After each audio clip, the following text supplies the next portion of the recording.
Welcome to Kumari special. இன்னைக்கு நம்ம பார்க்க போகிற ரெசிபி லாப்ஸ்டர்னு சொல்லப்படுற கல்ரால் கறி எப்படி பண்ணலாம் அப்படிங்கிறத தான் இந்த வீடியோவில் பார்க்க போகிறோம். வீடியோக்குள்ளே போகிறதுக்கு முன்னாடி இதுவரை நம்ம சேனலில் சப்ஸ்கிரைப் பண்ணாதவங்க மறக்காமல் சப்ஸ்கிரைப் பண்ணிடுங்க. கூடவே பக்கத்தில் உள்ள பெல் ஐக்கான் பட்டனையும் கிளிக் பண்ணிடுங்க. அப்போ தான் நான் போடுற வீடியோஸோட லேட்டஸ்ட் அப்டேட் உங்களுக்கு வரும். வாங்க எப்படி லாப்ஸ்டர் கறி பண்ணலாம் அப்படிங்கிறத பார்க்கலாம். கல்ரால் கறி பண்ணுறதுக்கு இன்றைக்கி 4 கல்ரால் எடுத்திருக்கேன். நிறைய பேருக்கு கல்ரால் எப்படி சுத்தம் பண்ணுறது அப்படிங்கிறது தெரியாமல் இருக்கலாம். ஸோ ஃபஸ்ட்டு எப்படி இந்த கல்ராலையெல்லாம் சுத்தம் பண்ணலாம் அப்படிங்கிறத பார்க்கலாம். அதுக்கு ஃபஸ்ட்டு ஒரு கல்ரால் எடுத்து அந்த தலைப்பகுதியில் உள்ள அந்த கொண்டை எல்லாத்தையும் சிசர் வச்சு கட் பண்ணிடுங்க. நெக்ஸ்ட் இந்த சைடில் உள்ள கால்களையெல்லாம் சிசர் வச்சு கட் பண்ணிடுங்க. நீங்கள் கத்தி வச்சு கட் பண்ணுறதை விட சிசர் வச்சு கட் பண்ணும்போது ரொம்ப ஈஸியாக இருக்கும். நெக்ஸ்ட்டு சிசர் வச்சு இந்த மாதிரி மேலே உள்ள தலையில் அந்த தோடை நேராக கட் பண்ணிடுங்க. அப்படியே பேக் சைடும் சிசர் வச்சு கட் பண்ணிடுங்க.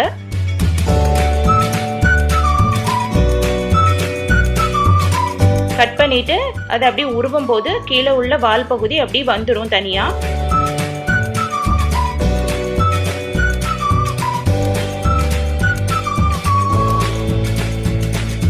நெக்ஸ்ட்டு 2ஆக கீறி வச்சு அந்த மேல் பகுதியில் அந்த தோடையெல்லாம் ரிமூவ் பண்ணிவிட்டு உள்ள சதையை மட்டும் தனியாக எடுத்துருங்க. உங்களுக்கு மேலே உள்ள பார்ட்டு வேண்டான்னா நீங்கள் அதை யூஸ் பண்ண வேண்டாம். ஒன்லி கீழே உள்ள அந்த சதையை மட்டும் ஃப்ரை பண்ணியோ அல்லது கிரேவி வச்சோ சாப்பிடுங்க. சில பேர் மேலே உள்ள தோடோடே கிரேவி பண்ணுவாங்க. பட் நமக்கு சாப்பிட்றதுக்கு டிஸ்டர்பன்ஸாக இருக்கும். ஸோ இந்த மாதிரி கட் பண்ணி எடுக்கும்போது நமக்கு சாப்பிட்றதுக்கு நல்லா இருக்கும். நெக்ஸ்ட்டு கீழே உள்ள பார்ட்லையும் சிசர் வச்சு அந்த தோடை 2ஆக கட் பண்ணி எடுத்துருங்க.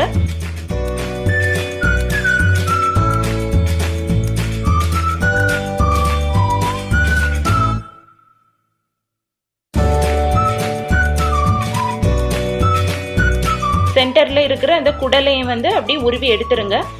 இப்படி நல்லா க்ளீன் பண்ணிடுங்க. இனி இதை நல்ல தண்ணியில் போட்டு உள்ளே ஏதாவது கழிவு இருந்ததுன்னா அதை கழுவி எடுத்துருங்க.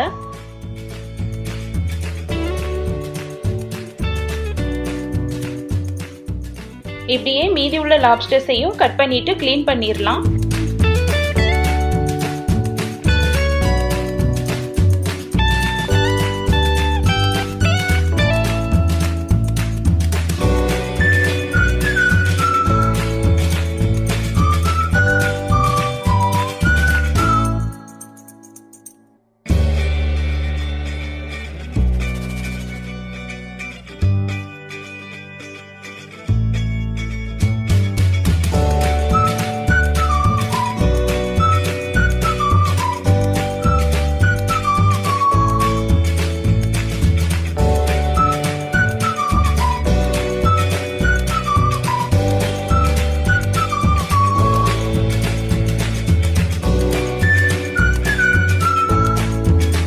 எல்லா லாப்ஸ்டர்ஸையும் கட் பண்ணியாச்சு.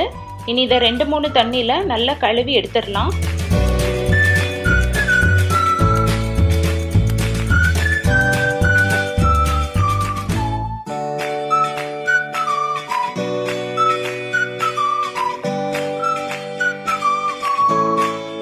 கீழே உள்ள வால் பகுதியில் உள்ள சதையை நீங்கள் அப்படியே போடலாம்.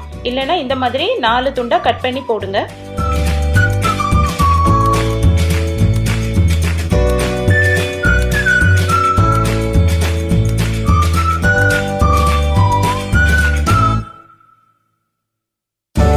எல்லா கல்ராலையும் கட் பண்ணி நல்லா க்ளீன் பண்ணியாச்சு. இனி லாப்ஸ்டர் கறி எப்படி பண்ணலாம் அப்படிங்கிறத பார்க்கலாம். கல்ரால் கறி பண்ணுறதுக்கு ஃபஸ்ட்டு ஒரு கடாயில் 2 டேபிள் ஸ்பூன் அளவு தேங்காய் எண்ணெய் எடுத்துக்கோங்க. உங்ககிட்ட தேங்காய் எண்ணெய் இல்லைன்னா அதுக்கு பதிலாக வேறு ஏதாவது குக்கிங் ஆயில் எடுத்துக்கோங்க. எண்ணெய் லைட்டாக சூடானதும் அதில் ஹோல் ஸ்பைசஸ் ஏலக்காய், பட்டை, கிராம்பு இதெல்லாம் போட்டு லைட்டாக அதை மிக்ஸ் பண்ணி விடுங்க. கூடவே ஒரு கைப்பிடி அளவு கறிவேப்பிலை, அப்புறம் 2 கீறி வச்ச பச்சை மிளகாய், இது எல்லாத்தையும் போட்டு நல்லா அந்த எண்ணெயில் வதக்கிடலாம்.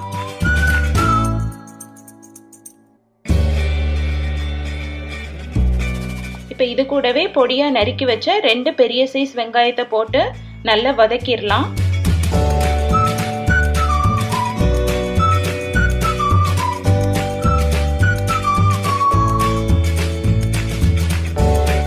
ஒரு நிமிஷம் வெங்காயத்தை வதக்கிட்டு அதில் ஒரு 2 டேபிள் ஸ்பூன் அளவு இஞ்சி பூண்டு விழுது அதையும் போட்டு வெங்காயத்தோடு சேர்த்து நல்லா வதக்கிடலாம்.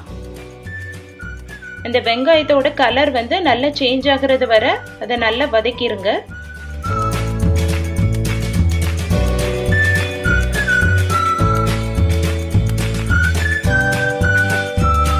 நெக்ஸ்ட் இது கூட பொடியா நறுக்குன 2 பெரிய சைஸ் தக்காளி அதையும் போட்டு அந்த வெங்காயத்தோடு சேர்த்து நல்லா வதக்கிடலாம். இந்த வெங்காயம் தக்காளியோட பச்சை வாடையெல்லாம் போறது வரை அதை நல்லா வதக்கிடலாம்.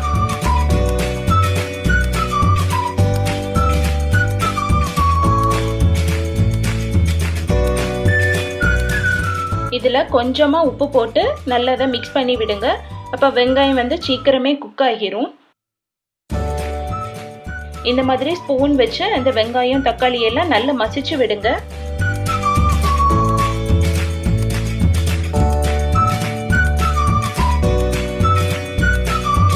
இந்த வெங்காயம் தக்காளி எல்லாம் நல்லா மசிஞ்சிட்டு இப்போ இது கூட ஒரு 1/2 டீஸ்பூன் அளவு மஞ்சள் பொடி, ஒரு 1 டீஸ்பூன் அளவு கரம் மசாலா பொடி, அப்புறம் ஒரு 1 டீஸ்பூன் அளவு சோம்பு பொடி, 3/4 டீஸ்பூன்ல இருந்து 1 டீஸ்பூன் வர மிளகு பொடி. உங்களுக்கு காரம் எந்த அளவு தேவையோ அந்த அளவு மிளகு பொடி ஆட் பண்ணிக்கோங்க. நெக்ஸ்ட் ஒரு 1/2 டீஸ்பூன்ல இருந்து 2 டீஸ்பூன் வர காஷ்மீரி வத்தல் பொடி. உங்ககிட்ட காஷ்மீரி வத்தல் பொடி இல்லைன்னா அதுக்கு பதிலாக ஒரு 1 டீஸ்பூன் அளவு வத்தல் பொடி ஆட் பண்ணிக்கோங்க.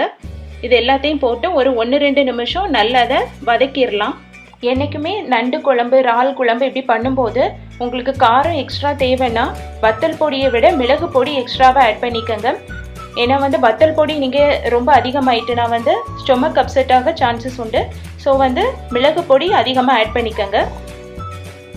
இந்த மசாலா பொடிகளை எல்லாம் இந்த வெங்காயம் தக்காளியோட போட்டு நல்லா மிக்ஸ் பண்ணியாச்சு. இப்போ சுத்தம் பண்ணி வச்ச கல்றால் துண்டுகளை இந்த மசாலாவோட போட்டு நல்லா அதை மிக்ஸ் பண்ணி விடுங்க.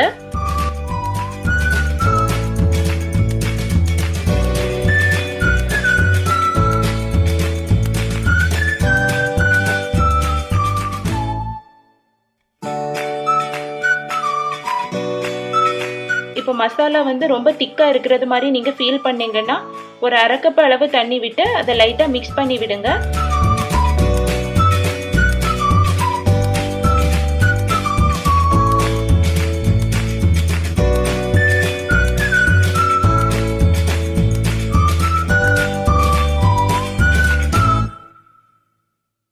இப்போ இந்த கிரேவி கொதிக்க ஆரம்பிச்சதும் இதை மூடி வச்சு ஒரு 5 நிமிஷம் மீடியம் லோல நல்லா குக்காக விடலாம்.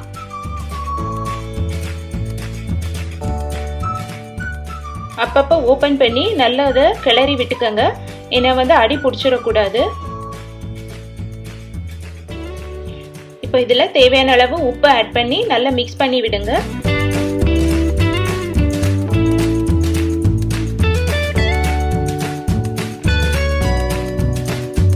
லாஸ்ட்டாக இதில் ஒரு 2 கப் அளவு தேங்காய் பால் ஊற்றி அதை நல்லா மிக்ஸ் பண்ணி விடுங்க. நீங்கள் தேங்காய் பாலுக்கு பதிலாக தேங்காவை நல்லா பேஸ்ட் பண்ணி அதையும் ஆட் பண்ணிக்கலாம்.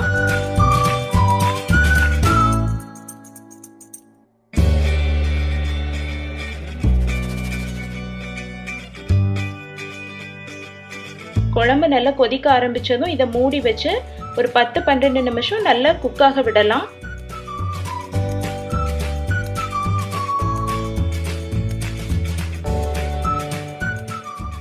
வீடே மணக்கிறது போல ரொம்பவே டேஸ்டான கல்றால் கறி ரெடி ஆயாச்சு. இனி இதை இறக்குறதுக்கு முன்னாடி கொஞ்சமாக கொத்தமல்லி இலை போட்டு மிக்ஸ் பண்ணி விடுங்க.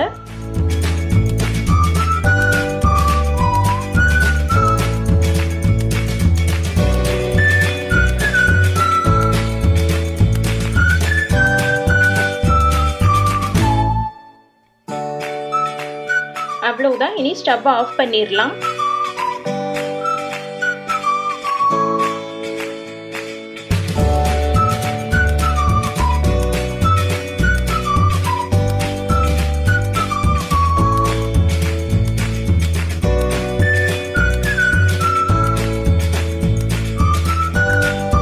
லாப்ஸ்டர் கறி ரெடி ஆயாச்சு. இந்த லாப்ஸ்டர் கறியை நீங்கள் வந்து ஆப்பம், இட்லி, தோசை, அப்புறம் வந்து ரைஸ் வெரைட்டி கூட வச்சு சாப்பிடும்போது செம்மையும் இருக்கும். நீங்களும் இதே மெத்தட்ல ட்ரை பண்ணி பார்த்துட்டு எப்படி வந்திருக்குன்னு சொல்லுங்க. இந்த வீடியோ உங்களுக்கு பிடிச்சிருந்ததுன்னா மறக்காம குமரி ஸ்பெஷலுக்கு சப்ஸ்கிரைப் பண்ணுங்க. ஹெல்தியா சாப்பிடுங்க, ஹாப்பியா இருங்க. இன்னும் ஒரு புதுவித ரெசிபியோட நெக்ஸ்ட் வீடியோல மீட் பண்ணலாம். Until then, bye from Soumya.